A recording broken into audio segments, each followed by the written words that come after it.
Me llamo Mariana López Rivera. Tengo 38 años. Vivo en la alcaldía Coyoacán, en la Ciudad de México, en un apartamento que da a un patio interior donde a veces crecen las bugambilias y otras veces solo crece la humedad. Soy mamá de Sofía, que ahora tiene 10 años, soy auxiliar administrativa en una clínica pequeña y, para decirlo con honestidad, soy una mujer que camina con cicatrices, algunas invisibles, otras todavía rojas. En las últimas 2 años mi corazón ha aprendido a contener la respiración con más frecuencia de la que quisiera. Estoy separada de Javier desde hace casi un año, vivimos separados pero no divorciados, y eso mantiene las cosas, y los rencores, peligrosamente a la mano. Antes de seguir, si te gustan las historias reales que tocan lo profundo, por favor, considera suscribirte. No es fácil contarlo, pero quizá alguien allá afuera necesita escuchar esto. Recuerdo el día como si fuera una fotografía en movimiento, el reloj del comedor marcaba las 8:30, la luz del amanecer se filtraba oblicua por la persiana, y la ciudad tenía ese olor que solo aquí conozco, mezcla de pan recién hecho, gasolina y el humo de un puesto de tacos que abría temprano en la esquina. Fuera, la rutina de la colonia, vecinos que saludan de lejos, el regar de plantas, el vendedor de periódicos, parecía normal, casi indiferente. Dentro de nuestro departamento, el infierno era otro. Javier había venido a recoger unas cosas. Decía que era para arreglar papeles, y que solo estaría 20 minutos. Traía la camisa arrugada, el pelo con forma de remolino que nunca se sujeta, y una sonrisa que siempre supo fingir bien. Sofía estaba en el sofá, con las rodillas al pecho, viendo un programa infantil, sus ojos grandes y atentos, la voz que aún se rompe cuando mira a su mamá con necesidad. Yo estaba en la cocina, lavando una taza, intentando que el sonido del agua corriera como una cortina para que la discusión, si llegaba, quedara amortiguada. Sabía, con esa certeza que no se desea, que no iba a quedar así. Fue una frase, una sola línea que cayó como una piedra al agua: siempre actúas como si nada fuera contigo, eres una carga. Mi estómago se contrajo. Bajé el brazo, la espuma quedó en la taza. Javier dobló el cuerpo hacia mí en el pequeño pasillo y de pronto el apartamento se hizo más pequeño, como si las paredes se inclinaran para escuchar. La voz de él se rompió, pero no por lágrimas, por rabia acumulada y por la seguridad pirata de quien cree tener el control. No voy a seguir soportando esto, Mariana, dijo con voz que intentaba ser razonable y que falló porque debajo de la razón había algo mucho más brutal. Te hice muchas cosas, te di una vida, pero te lo advertí y sigues, sufres así. Y ahí, en el eco de la cocina, la palabra, sufres, apareció como un reproche, como si mi tristeza fuera una elección voluntaria. Sofía lo escuchó. Pude verlo claro, su cuello tenso, los dedos apretando la manta que tenía encima de las piernas, los ojos negros que se llenaron de una vigilancia que no correspondía a su edad. Cuando él elevó la voz, cuando su cara se acercó a la mía y los ojos se encendieron, algo en ella cambió. Fue una respiración profunda, como si reconociera un peligro que nosotros, los adultos, queríamos minimizar por normalidad o por costumbre. Le grité también: no me enorgullezco de eso, porque yo también llevaba años conteniendo preguntas que explotaron dentro de ese gesto. Basta, Javier, no vas a hablarle así a mi hija, y no en mi casa. La palabra, mi, fue un índice que intentó marcar un territorio emocional que, en ese momento, parecía desbordarse. La escena fue un columpio de voces, de reproches, de historias que ya no cabían en quien invitó a su propia tormenta. Sofía salió del sofá con la calma de un animal que huele la tormenta y corrió a la puerta. No dijo nada. No gritó. Se quedó frente a su padre con la mano temblando apenas, y con una mirada que yo juraría nunca antes había visto, una mezcla de desilusión, vergüenza, y una seriedad de alguien que ha decidido guardarse una verdad. Lo que hizo después lo dejó temblando. No diré todavía lo que hizo. Hay momentos en los que la verdad necesita su tiempo, y prefiero que la respiración de quien escucha se calme un poco antes de que salte el precipicio. Si esto te está diciendo algo, si sientes un hormigueo en la garganta, darle like ayuda mucho para que estas historias lleguen a otras personas que quizá estén en silencios parecidos. Solo una petición sencilla: que no te vayas sin pensar que quizá alguien necesita oír esto ahora. Después de lo que hizo Sofía, Javier se fue. No recuerdo exactamente si se fue de la casa inmediatamente o si se quedó un rato más, con la caja de sus cosas en la mano, intentando aparentar dignidad. La puerta se cerró y el sonido fue como un golpe. Sofía y yo nos quedamos en un silencio que no era comodidad, era un silencio de supervivientes. El ruido del tráfico entró de nuevo por la ventana abierta, como si nada hubiera pasado. Esa noche no dormí. La ciudad sonaba distinta, las ambulancias parecían más cerca, los perros aullaban con un filo desconocido, y la respiración de mi hija al otro lado del cuarto era una orquesta que yo intentaba descifrar. Me dolía una culpa antigua, una culpa por no haber sido suficientemente fuerte, por haber permitido que el amor se convirtiera en una cuerda que a veces estrangula. Tenía también miedo, un miedo que se enredaba con el orgullo y con el deseo de proteger a la niña que, de pronto, se había vuelto tan necesaria para mi supervivencia. En la madrugada, cuando todos los sonidos se vuelven un poco más claros por falta de competencia, encontré el teléfono de Sofía sobre la mesita. La pantalla mostraba un video. Lo abrí con las manos temblando y la imagen me dejó sin aliento, era la grabación de la discusión. La cámara la había puesto ella, escondida entre los cojines del sofá. En el video se escuchaba todo, las voces, la amenaza velada en sus palabras, la forma en que él decía, te lo advertí, como si fuera un cheque que yo debía cobrar en silencio. Al final del video, se la veía a ella recogiendo el teléfono con calma. ¿Lo había grabado para mí? ¿Para alguien más? No lo supe de inmediato. Solo supe que esa pequeña caja de cristal y metal contenía la evidencia de lo que había pasado, y con ella, la posibilidad de que yo pudiera hacer algo diferente. Sentí orgullo y terror al mismo tiempo. ¿Qué clase de hija prepara pruebas contra su propio padre? Pensé en el peso que habría ese gesto sobre su futuro, en la posible ruptura definitiva, y en la fuerza que le habría costado decidirse por ese acto. Esa noche prometí no tomar decisiones apresuradas. Sin embargo, su gesto ya había encendido una cosa dentro de mí, una determinación helada que sabía que no volvería a ser la misma. Los días siguientes fueron una sucesión de pequeñas pruebas de realidad, la vajilla mal lavada, las llamadas perdidas de él, los mensajes que trataban de arreglar lo irreparable con frases hechas. Pero también hubo algo nuevo, la mirada de Sofía, que se había transformado en respuesta ante cualquier ruido más fuerte. Le escuchaba despertarse a mitad de la noche, ir a mi habitación para comprobar que yo estaba, y volver a su cama con esa respiración que intenta normalizar lo anormal. La historia de nuestro matrimonio no fue un desastre de un día. Fue una acumulación lenta, él era carismático, con esa paciencia de quien sabe seducir con palabras, yo creía en el matrimonio como quien cree en una casa que protege del viento. Tuvimos a Sofía, y al principio fue la fortuna. Pero con los años vine a descubrir cómo el control se disfraza de cuidado. Las críticas sutiles, las bromas, que minan la autoestima, los silencios como castigo, y esa frase que usaba como un mantra, te lo advierto porque te quiero. Con él, el amor y la amenaza compartían el mismo aliento. Hay delitos que no aparecen en las estadísticas, el roce constante que calienta y desgasta, la manera en que te hacen sentir tonta por llorar, la culpa que se invierte, yo era exhibida como culpable por sentir miedo. Me cuesta decirlo sin que la voz me vacile, sufrí abuso emocional. No había puñetazos que dejaran marcas visibles, pero sí heridas que no cerraban. Y en ese contexto crecí yo con un terror silencioso de perder también a la niña que éramos capaces de criar juntos. Mi familia paterna, los López, siempre estaba del otro lado de la línea, buena cara, consejos prácticos, y esa incapacidad para mirar la violencia cuando viene con etiqueta de explicación de por qué él es así. Mi madre me decía, cariño, aguanta, no hagas olas. Y yo, por miedo a la ruptura total, por la espera de un cambio que nunca llegaba, seguí. Pero Sofía no se acostumbró a normalizarlo. Una vez, cuando tenía 6 años, me preguntó, mamá, ¿por qué papá grita cuando tú estás triste? No supe qué responder sin sonar derrotada. En este episodio en particular, tras la grabación, las cosas tomaron una velocidad que me asustó. La grabación era una prueba, las pruebas requieren decisiones. Llamé a una amiga, Ana, que trabaja en una organización de apoyo a mujeres en la ciudad. Sentí que la sangre se me helaba en las manos. Tienes que poner límites, dijo ella sin dudar. Tienes que proteger a Sofía y a ti. Si hay evidencia, eso cambia la manera en que puedes buscar protección legal. Sus palabras fueron un mapa, yo necesitaba un mapa. Pero no todo fue fácil. Javier, al sentir que había perdido el control, hizo lo que muchos hacen, intentó recobrarlo por otros medios. Comenzó a enviar mensajes masivos a familiares y amigos, con versiones distorsionadas, con medias verdades que obraban como bombas de humo. Mariana es una dramática, decía uno. Está exagerando, respondían otros que preferían no mirar.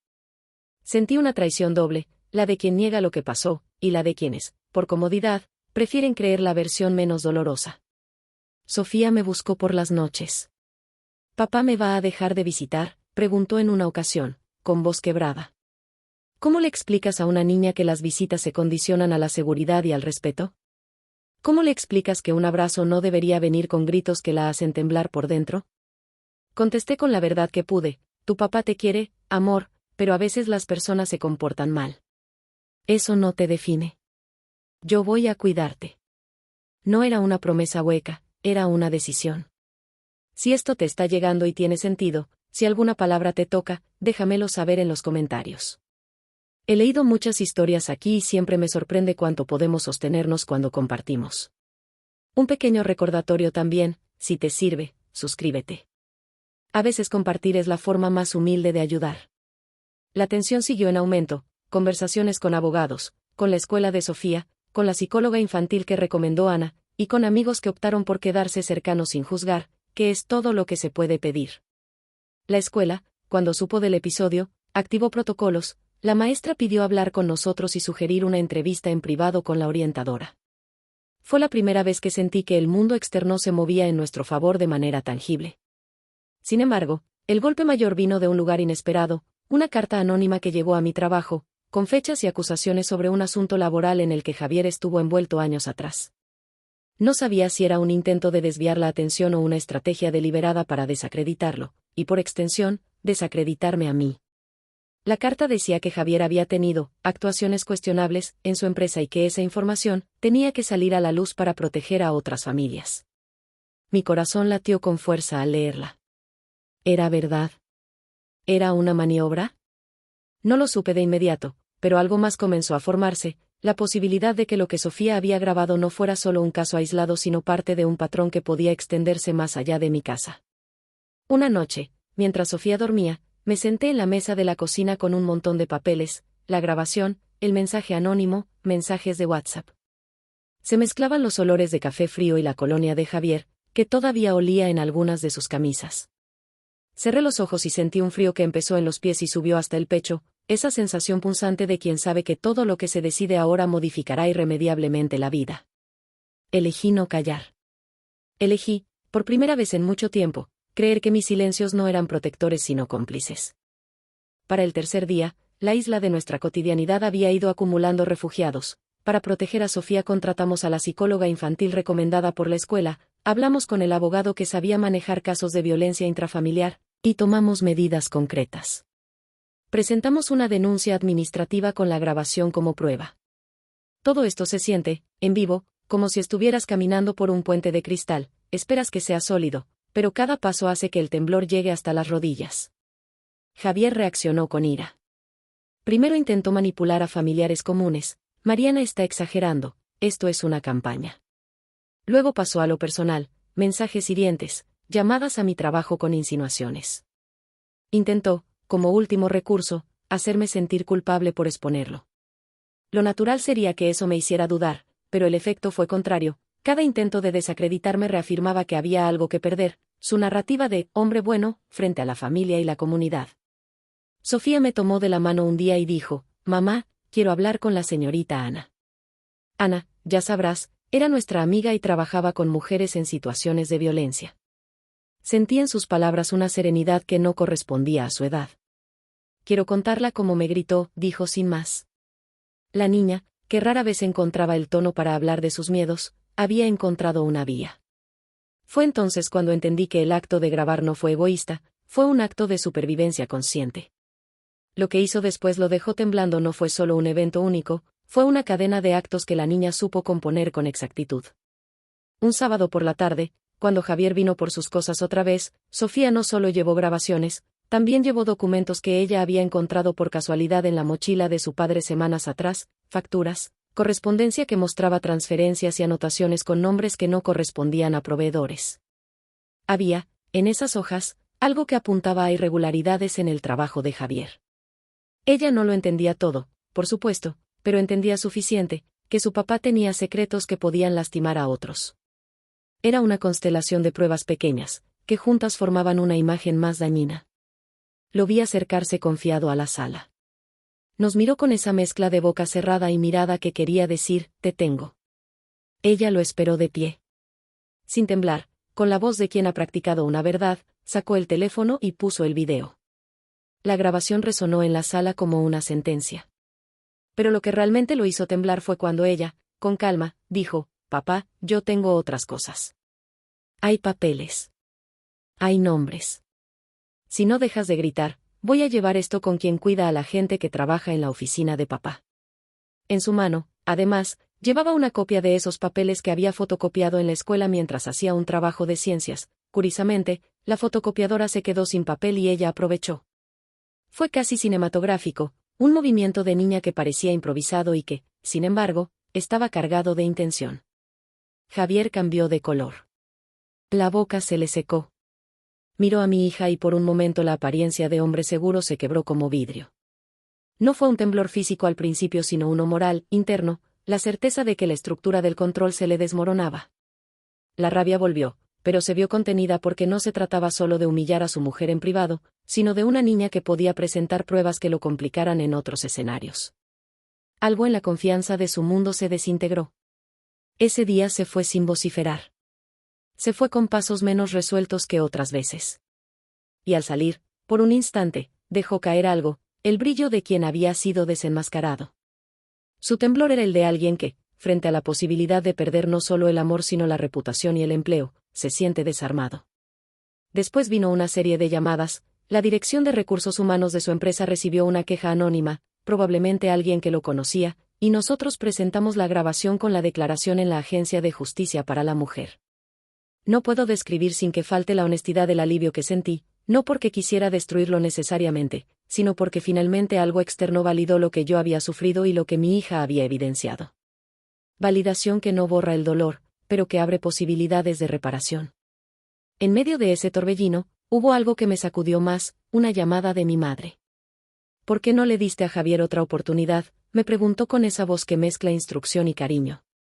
Respondí con la boca seca: «Porque hay niños que no deben estar en medio de chismes ni en medio de gritos. Porque Sofía merece tranquilidad». Hubo un silencio en el otro lado de la línea. Mi madre, que había sido una defensora del «aguanta y arregla», empezó a ver la historia con otros ojos. No digo que su cambio fue total, pero hubo un reconocimiento. A veces las generaciones chocan hasta que ocurre algo que les muestra la realidad de frente. Si te está llegando esto y te encuentras en una situación difícil, recuerda que pedir ayuda no es rendirse, es estrategia. Si lo que cuento resuena contigo, comparte en los comentarios. Estoy leyendo cada palabra que la gente escribe en este canal, muchas historias me han sostenido en noches largas. Mientras tanto, Javier comenzó a cambiar de estrategia, intentó reconciliarse en público, pequeños gestos, mensajes dulces en redes sociales, y luego, cuando eso no bastó, intentó negociar por debajo, me ofreció dinero, gestos, una nueva lavadora, un viaje para Sofía, intentó manipular a través de regalos. Rechacé todo. No porque no necesitemos estabilidad, creo que toda madre la busca, sino porque sabía que aceptar sus gestos era, otra vez, un pago por silencio. Lo más impresionantemente cruel y a la vez revelador fue cómo mi hija había aprendido a medir la verdad a su manera. No la justifico ni la glorifico, la admiro con cautela. Había en ella una temprana conciencia de que protegerte implica a veces actuar con inteligencia, no con violencia. Y en ese acto de inteligencia, el temblor que dejó en su padre fue, en el fondo, la evidencia de que el poder real no siempre está en quien grita más fuerte, sino en quien sabe guardar pruebas y usar la palabra y la ley a su favor. Los procesos legales son territorios fríos. Colas, papeleo, ventanas con números que nunca parecen avanzar. Pero también son espacios donde las pequeñas cosas que uno recopiló cobran peso. La grabación, los papeles que trajo Sofía, las conversaciones con testigos, todo se fue armando como piezas de un rompecabezas que ya no era solo familiar sino institucional. Se activaron protocolos que antes parecían abstractos, medidas cautelares, entrevistas con trabajadores sociales, un seguimiento por parte de la escuela. Sofía, por su parte, comenzó un acompañamiento terapéutico que costaba hacer pero que daba frutos en la serenidad de sus días. En un momento dado, cuando todo parecía moverse con lentitud burocrática, ocurrió algo que nadie esperaba. Una de las empresas donde Javier había trabajado antes abrió una investigación interna porque más empleados comenzaron a llegar con denuncias sobre prácticas dudosas, facturas infladas, pagos a empresas fantasmas, trampas contables. Fue como si las piezas sueltas que mi hija, por simple curiosidad, había encontrado, despertaran a otros que también tenían miedo. La redención del silencio se rompió por multiplicación. Javier intentó defenderse con todas las cartas, que todo era una mala interpretación, que los papeles eran viejos, que su trabajo siempre fue honesto. La factura de la casa, los movimientos bancarios y algunos correos electrónicos no favorecían su versión. Sus manos comenzaron a temblar en las audiencias preparatorias, su voz se entrecortaba. Un día, durante una reunión en la oficina de recursos humanos de su empresa, escuché por teléfono, porque en ese tiempo tuve que hacer un trámite donde me pidieron esperar, un tono que no había escuchado en años en él, un miedo genuino. Me dije a mí misma que no era placer, era justicia. Y eso importaba. He aprendido a no confundir justicia con venganza. La justicia es un proceso que intenta restaurar, que intenta impedir que actos repetidos lastimen a otros. Mi objetivo nunca fue destruir a un hombre, sino salvaguardar a mi hija y recuperar la dignidad que a menudo se disuelve cuando la voz se usa para intimidar. En el peor de los escenarios, Javier intentó chantajear a familiares, fotos, llamadas, promesas de silencio. Fue cuando la familia se fracturó en dos mitades que no hablaban en las cenas. Los hermanos de Javier, que habían vivido años con la imagen del hombre intachable, tuvieron que decidir dónde poner la lealtad, a la verdad o a la comodidad. Las conversaciones se volvieron tensas hasta la médula. Los hechos hablan por sí mismos, me dijo su hermana, con una honestidad que agradecí. Pero otros prefirieron mirar hacia otro lado. Un día, en una audiencia donde se discutía la posibilidad de una orden de restricción, se produjo un momento que quedará en mi memoria por siempre. Javier cruzó la sala y se quedó cerca de Sofía sin acercarse demasiado. Ella lo miró con una mezcla que estaba a medio camino entre la curiosidad y el desprecio. Se escuchó el silencio como una ola baja. Entonces Sofía, con la voz que había practicado en la terapia, dijo: «Papá, yo no quiero estar asustada. Si tú quieres estar conmigo, tienes que aprender a hablar sin gritar». No fue una frase melodramática, fue una petición simple y directa que marcó una diferencia. Lo vi encogerse. Sus manos comenzaron a temblar y la piel de su cara perdió color. No había público enorme, no hubo gritos triunfales, solo la firmeza de una niña que pidió algo esencial: no ser aterrorizada por la persona que debería cuidarla. Las consecuencias legales vinieron con lentitud y con certezas parciales. La empresa de Javier abrió un expediente y posteriormente despidió a 2 directivos implicados. Javier perdió confianza en su puesto. En lo personal, los trámites se resolvieron a favor de medidas cautelares temporales que aseguraban que no podría acercarse a menos de cierta distancia sin notificación previa. No fue una victoria completa, las heridas siguen, la reputación de la familia quedó marcada, y la palabra divorcio se volvió un trámite inevitable. Pero fue un avance que nos dio respiro para recomponer. Durante todo ese tiempo, hubo noches en las que me desperté con la garganta seca, pensando si había tomado la decisión correcta al permitir que mi hija actuara así. Pensé en el peso que, posiblemente, ella llevó por anticipado, y le pregunté repetidamente al psicólogo infantil si realmente entendería el alcance de su gesto. Ella es una niña con límites, me dijo una vez la terapeuta, con voz tranquila. Ese límite le pertenece. Y no es tu responsabilidad cargar con su coraje. Hay algo que quisiera resaltar: la comunidad.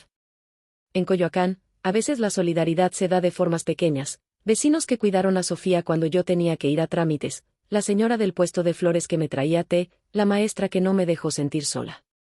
Fue la suma de gestos lo que hizo que la situación no se desbordara. Aprendí que pedir ayuda no te hace débil, te hace vulnerable con un propósito. Si te llega esto y sientes que necesitas un lugar seguro, hay organizaciones y líneas de apoyo. No estás sola. Y si tienes la posibilidad, comparte este video con una persona que lo necesite. A veces los pequeños gestos son redes que sostienen. Lo que ahora veo con más claridad es que el temblor que dejó mi hija en su padre fue, en el fondo, una consecuencia de poner luz en lo que se escondía. Lo que hacemos con esa luz define quiénes somos, si la utilizamos para sanar o para castigar. En nuestro caso, la luz sirvió para poner límites claros y empezar a curar las grietas que la violencia emocional había dejado. El final de esta historia no es un cierre cinematográfico ni un discurso de absolución. Es, más bien, una serie de pequeños cierres y nuevas aperturas que vale la pena nombrar porque cada una tiene su propio peso. Lo que ocurrió después de que mi hija mirara a su padre y decidiera actuar fue una cadena de reacomodos familiares, legales y personales. Algunas relaciones se rompieron, otras se estrecharon. Lo que antes era rutina, llamadas de fin de semana, reuniones familiares, sufrió bajas o modificaciones. Nuestra vida se reordenó. Javier y yo finalmente firmamos el divorcio.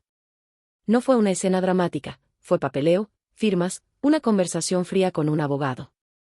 Él mantuvo algunos derechos como padre, en términos legales, yo conservé la custodia principal de Sofía. La justicia no devolvió los años perdidos ni las noches en vela, pero abrió una posibilidad de futuro donde al menos la violencia verbal quedaba más acotada. Sofía, por su parte, ha crecido con una fortaleza que a veces me asusta. No es una niña dura, es una niña que aprendió a poner límites y a usar la palabra como herramienta. A menudo la observo jugar en el jardín del colegio, esa mezcla de prisas y serenidad de los niños, y siento un orgullo que me pesa y me libera a la vez. A veces me pregunto si fui demasiado permisiva en dejar que ella cargara con parte de la defensa. En esas dudas, busco la opinión de la psicóloga y el consenso es claro, su acción fue proporcional a la necesidad de protegerse. No fue heroísmo, fue supervivencia. Y la supervivencia, cuando es honesta, merece reconocimiento y cuidado. Hace poco, en una junta de padres, alguien dijo, el silencio es cómplice, ¿no? Fue una voz joven, franca. La sala asintió. Mi mirada se quedó fija en Sofía, que estaba a mi lado, y en ese gesto vi la respuesta, sí, el silencio puede ser cómplice, pero romperlo es difícil y requiere valentía y redes.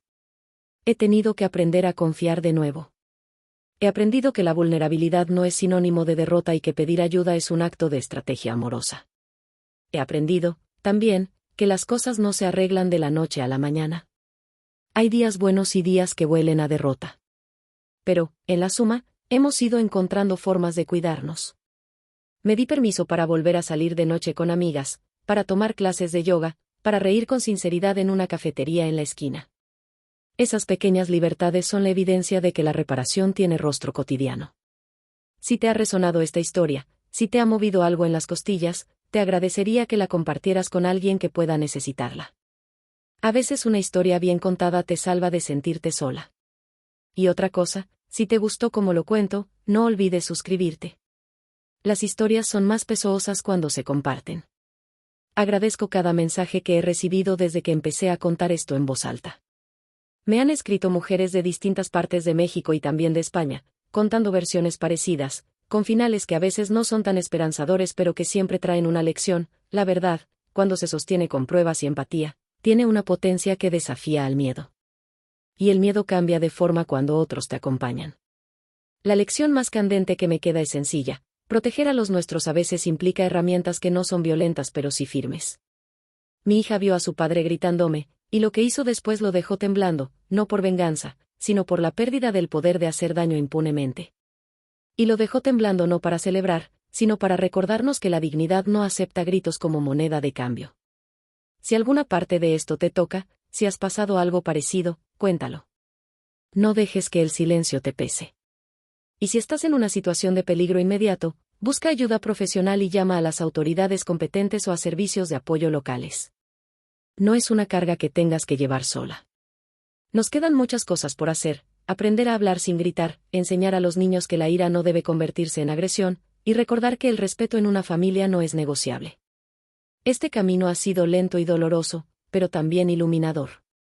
Para mí, la mayor reconstrucción ha sido volver a creer que la vida puede tener días tranquilos, donde el único ruido sea el de las hojas movidas por el viento, y no el temblor de una voz que hiere. Gracias por escuchar, por estar aquí conmigo en estas confesiones. Si te ha interesado esta historia y quieres escuchar cómo sigue mi vida o cómo evolucionan historias parecidas, suscríbete y comparte. Haz algo pequeño, dale like y cuéntame abajo si has pasado por algo parecido. Leo cada comentario y los guardo como si fueran cartas de compañía en noches complicadas. Termino con una frase que me repito en voz baja cuando el miedo asoma: no callar es una forma de cuidar la vida. Y esa es la verdad que me enseñó mi hija, con una grabación en el sofá y una decisión que nos salvó a ambas.